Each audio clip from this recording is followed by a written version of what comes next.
Do you even know where you are, old man?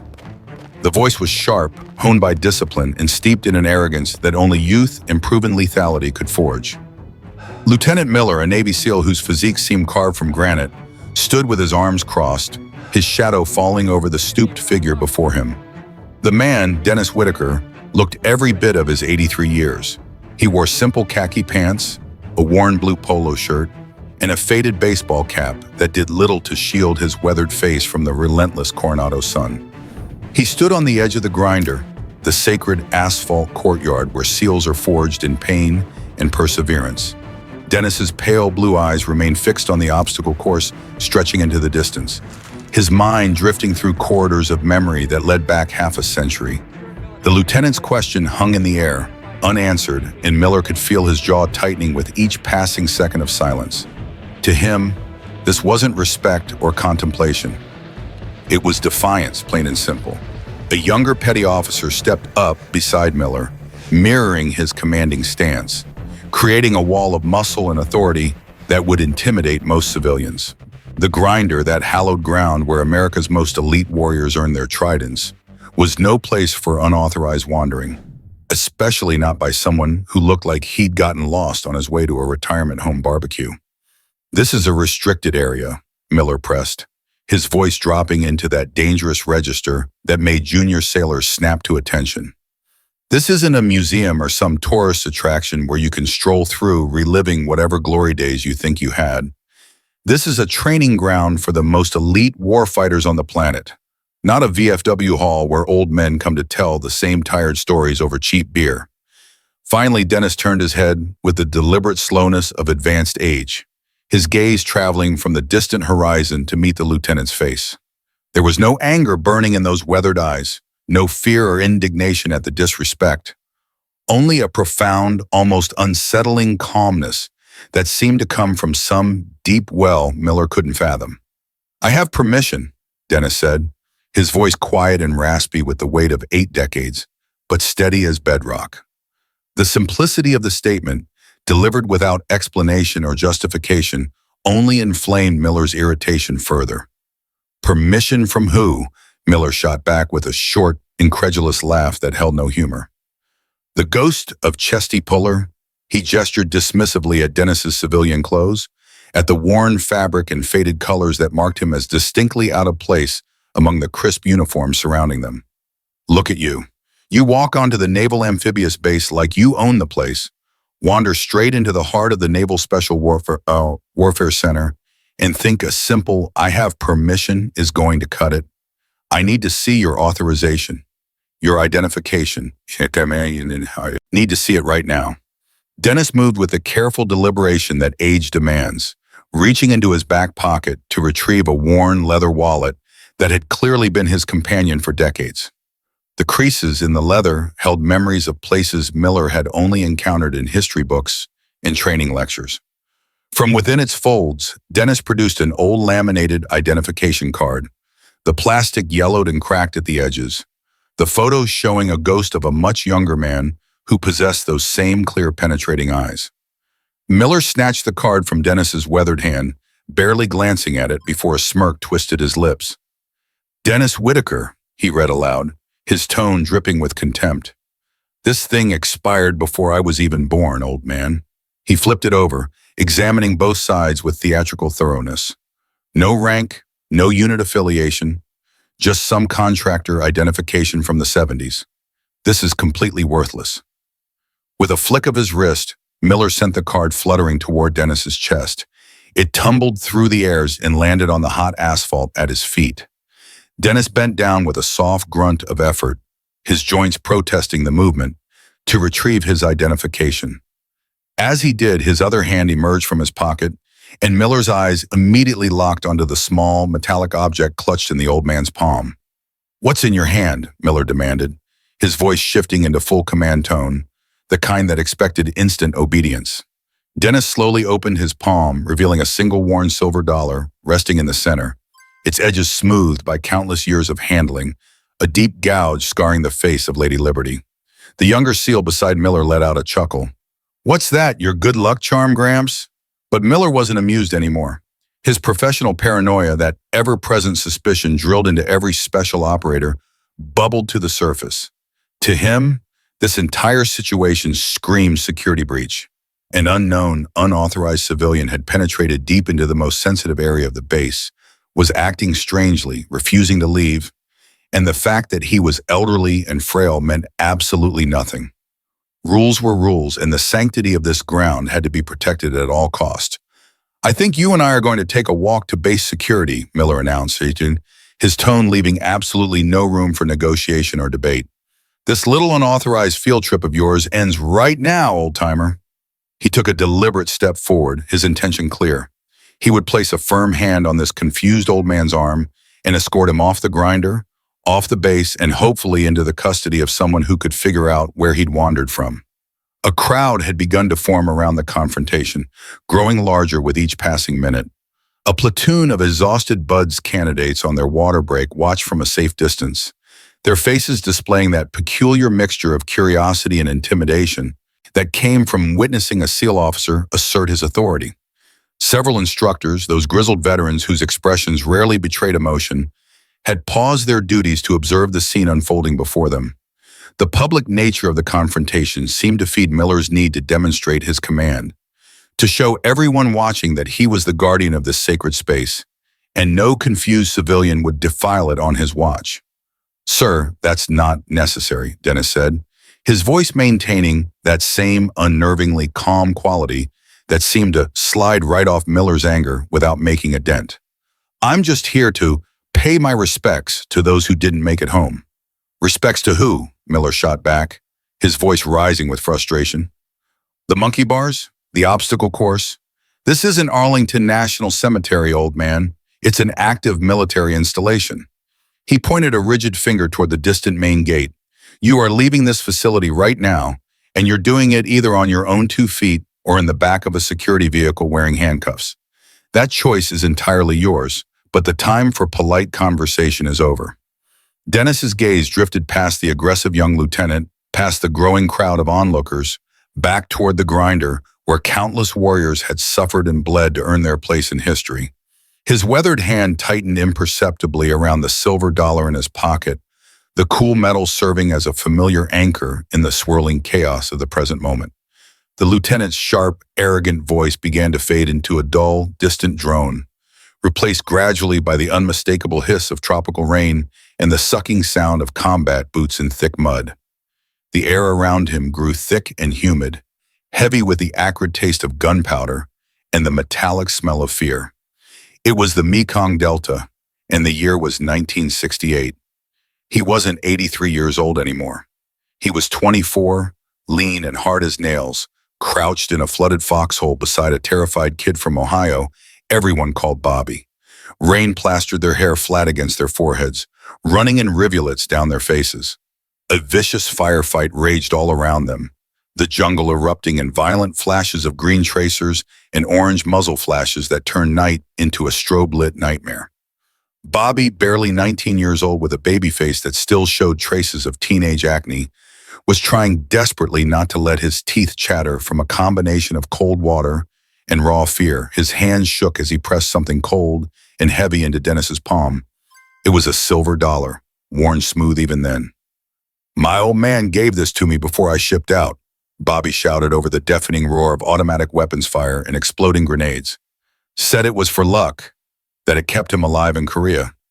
You hold on to it for me, Denny. Your pockets are deeper, and I trust you more than I trust myself right now." Dennis had simply nodded, his eyes never leaving the tree line where muzzle flashes sparked like angry fireflies, and he tucked the coin away into his breast pocket. That was the absolute last thing Bobby ever said to him. 6 hours later, Bobby was face down in 3 feet of muddy water, his blood mixing with the river, his eyes staring at nothing. The coin had remained in Dennis's pocket ever since that day, through every mission, every year, every decade that followed. Dennis blinked hard, and the suffocating jungle vanished like smoke. The brutal Coronado sun was back, hot and bright and mercilessly real. The arrogant young SEAL officer still stood before him, his face twisted into a mask of impatience and poorly concealed contempt, completely unaware of the chasm of experience that separated them. From the outer edge of the growing crowd of spectators, Seaman Apprentice Peterson watched the confrontation with a knot of anxiety tightening steadily in his gut. He was fresh out of training school, barely 3 weeks into his assignment with a logistics support unit on the base. Everyone knew who Lieutenant Miller was. The SEALs walked these grounds like demigods, and junior enlisted personnel knew better than to make eye contact unless directly addressed. But Peterson's grandfather had been a Navy corpsman at the Chosin Reservoir during the Korean War, a quiet man who carried an ocean of unspoken pain behind his kind eyes. That old man had taught his grandson one lesson above all others, repeated it until it became gospel. You respect your elders, boy, especially the ones who have walked through fire and somehow made it back. Watching this public humiliation unfold before him, Peterson felt something fundamentally wrong in his bones. It wasn't just the obvious disrespect being shown to an elderly man. It was the deliberate, theatrical nature of the humiliation, performed for an audience. Miller was making an example of this old man, asserting his dominance, and not a single person was stepping forward to intervene. Peterson felt something hot and urgent rising in his chest, an uncomfortable mixture of genuine fear for his career and righteous indignation for what was right. He was nobody, just another faceless junior sailor. If he intervened directly, Miller would destroy him without a second thought, would chew him up and spit him out before lunch. His career would be over before it truly began. But he had to do something, anything. He remembered the lengthy orientation briefing from his first week. All those emergency contact numbers they'd been required to memorize for various situations. One of them had been for the office of the base commander, Captain Wallace. It was designated for emergencies only, they'd emphasize, for situations requiring the highest level of immediate attention. Peterson had privately scoffed at the notion back then. What kind of emergency would a lowly seaman apprentice ever need to report directly to the base commanding officer? This felt exactly like that kind of emergency. Slipping quietly away from the edge of the crowd before anyone noticed his absence, Peterson found a secluded spot behind the corner of a barracks building. His heart hammering so hard against his ribs, he thought it might crack bone. With trembling fingers, he pulled out his cell phone and dialed the number he'd committed to memory, praying he was doing the right thing and not about to end his own career. A crisp, thoroughly professional voice answered on the second ring. Captain Wallace's office, how may I direct your call? Peterson's mouth went dry. Yes, ma'am, he stammered, his voice sounding thin and reedy even to his own ears. This is Seaman Apprentice Peterson, and I need to report a situation happening right now at the Buds compound. Is there an immediate threat to life or property, Seaman? The voice on the other end asked. Patient but firm, following protocol. Not exactly a threat, ma'am. Peterson struggled to find the precise words that would convey the urgency without sounding hysterical. It's Lieutenant Miller from the SEAL teams. He's detaining an elderly civilian on the grinder, and he's being extremely aggressive about it, ma'am. Very public, very confrontational, and it just feels wrong. There was a measured pause on the other end of the line. And do you know this civilian's name, Seaman? The old man stated his name clearly, Peterson replied. He said his name was Dennis Whitaker, ma'am. Peterson fully expected to be politely dismissed, to be instructed to report the incident through proper channels, to contact the master-at-arms or fill out an incident report. Instead, what he heard was a sharp, sudden intake of breath on the other end of the line, followed by a silence so absolute and heavy with unspoken meaning that every hair on Peterson's arm stood straight up. The silence stretched for what felt like an eternity, but was probably only 5 seconds. When the voice returned, every trace of professional calm had evaporated, replaced by raw, naked urgency that sent chills down Peterson's spine. Seaman Peterson, I need you to tell me exactly where you are right now. Describe the precise location with as much detail as possible. Do not hang up this phone. In his immaculate office, 3 buildings away, Captain Frank Wallace felt the pen slip from his suddenly nerveless fingers. It clattered across the polished surface of his mahogany desk, the sound unnaturally loud in the stunned silence. His face, normally composed in that stern mask of command that came from decades of leadership, drained of all color until it was nearly ashen. He stared at his aide with eyes gone wide, with something that looked disturbingly close to horror. Whitaker, he repeated. the name barely escaping his lips as a whisper. The Phantom of the Mekong. His aide could only nod silently, swallowing hard against the sudden dryness in his throat. Captain Wallace didn't hesitate for even a heartbeat. Without a word of explanation, he slammed his laptop, closed with enough force to make his aide flinch, cutting off a video conference with a two-star admiral mid-sentence.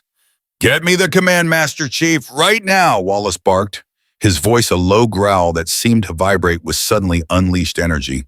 "Get my vehicle to the front entrance immediately. Tell the duty officer to clear a direct path to the Buds compound, and I mean cleared. No traffic, no delays. Move right now." He was already yanking his uniform jacket from the hook behind his door and striding toward the exit before his aide had even fully processed the orders, moving with more urgency than anyone had seen from him in years. Back at the grinder, Lieutenant Miller's limited patience had finally and completely evaporated. The growing crowd of onlookers was beginning to unnerve him, despite his confidence, and the old man's infuriating, unshakable calm felt like a personal insult to his authority. He had given this civilian every opportunity to comply, had been more than reasonable in his estimation, and the man had chosen nothing but defiance. This ended now, one way or another. "All right, that is absolutely it," Miller declared, his voice going flat and cold in that dangerous way that preceded action. He reached out deliberately and wrapped his powerful fingers around Dennis's thin, aged bicep with unmistakable firmness.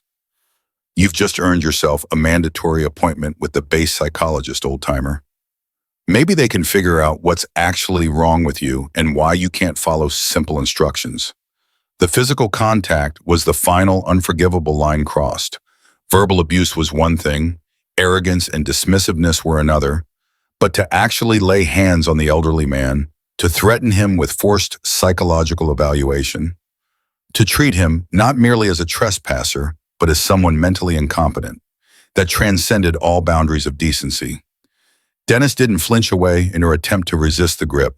He simply looked down at the hand clasping his arm, and for just a flicker of a moment, something ancient and unutterably weary passed through his pale eyes. At that precise instant, the entire atmosphere across the grinder underwent a fundamental shift. It didn't begin with sirens or shouted warnings. It began with presence, with power. A black command SUV followed closely by a larger personnel transport vehicle swept onto the sacred asphalt with urgent but controlled boing, their tires barely whispering against the surface. They halted exactly 12 yards from the confrontation. The doors opened in perfect synchronization. From the SUV emerged Captain Frank Wallace, his uniform absolutely immaculate, the 4 silver stripes of his rank gleaming brilliantly on his shoulder boards under the California sun. Beside him stepped the base command master chief, a man whose weathered, craggy face looked as though it had been carved from the same stone as Mount Rushmore itself, whose mere presence made the surrounding air feel charged with authority. The entire area fell into a silence so complete it felt suffocating. Every Buds candidate in sight snapped to rigid attention as if struck simultaneously by lightning. The instructors stiffened noticeably, their normally impassive eyes locked with laser focus on the approaching command element. Lieutenant Miller froze completely, his hand still gripping Dennis's arm, his mind racing frantically to comprehend why the base commander himself would personally respond to this minor incident. He assumed, with rapidly growing dread, that this must be about him, perhaps a surprise inspection, and he'd been caught in the middle of this absurd situation. His fingers unconsciously tightened on Dennis's arm, a fatal error in judgment. Captain Wallace's experienced eyes swept across the assembled scene with the precision of a tactical assessment, taking in the crowd, the younger SEAL standing at attention, and finally settling on Lieutenant Miller and the stooped old man. His expression was a thundercloud barely containing lightning. He ignored Miller entirely, completely, as if the lieutenant simply didn't exist, his focus becoming absolute and unwavering. He strode forward with a purpose that seemed to physically part the air before him, the Master Chief maintaining position exactly half a step behind in perfect military precision. Wallace did not stop, did not slow until he stood directly before Dennis Whitaker, close enough to see every line etched by time and hardship into that weathered face. Miller, suddenly confused and very nervous, released his grip on Dennis's arm as if it had become electrified. "Captain," he began uncertainly, his voice lacking its earlier confidence. "This civilian was found in a clearly restricted area without proper authorization, and I was simply—" Wallace cut him off mid-sentence without even a glance in his direction, raising a single hand in a gesture that demanded absolute silence. He then turned his complete attention to Dennis, and his entire demeanor underwent a transformation so dramatic it seemed like watching a different man emerge. The simmering anger vanished instantly, replaced by an expression of pure, unadulterated reverence. Captain Wallace drew himself up to his full height, his spine becoming ramrod straight, and he executed the sharpest, most profound salute of his entire long and distinguished military career. His hand a rigid blade at his brow, held with unwavering precision. "Mr. Whitaker," Captain Wallace said, his voice resonating across the now silent courtyard with the clarity of a bell, carrying to every corner of the compound. It was not the voice of a commander addressing a subordinate or even an equal. It was the voice of a devoted student addressing a revered master, of a historian standing before living history. "It is a profound honor to have you present on my base, sir. I sincerely and deeply apologize for the reception you have received here today."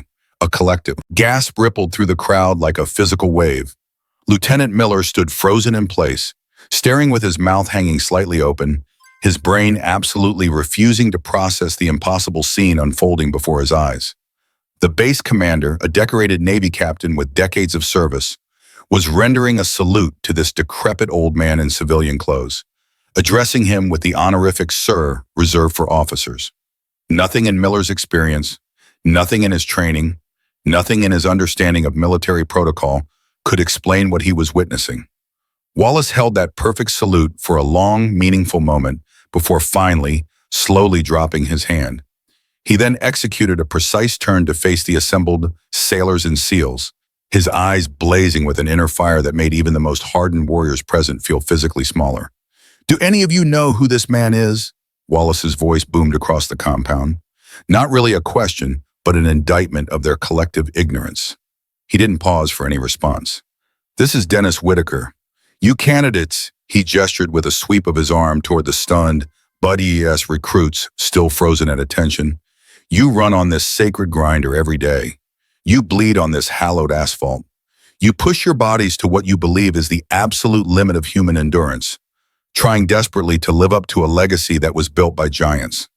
Gentlemen, the man standing before you right now is that legacy made flesh.